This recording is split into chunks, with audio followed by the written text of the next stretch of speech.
अहो पापा फुलावा जस सहे जल काहे कटावा जसने काल के घर से फेंक देला हो।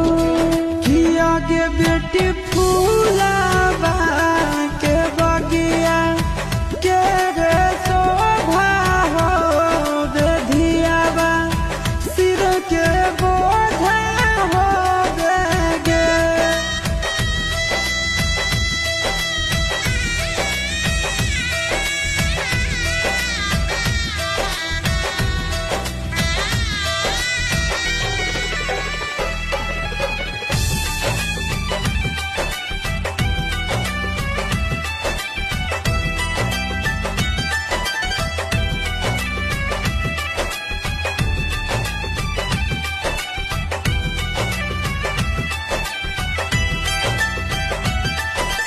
अहो पापा नहीं हम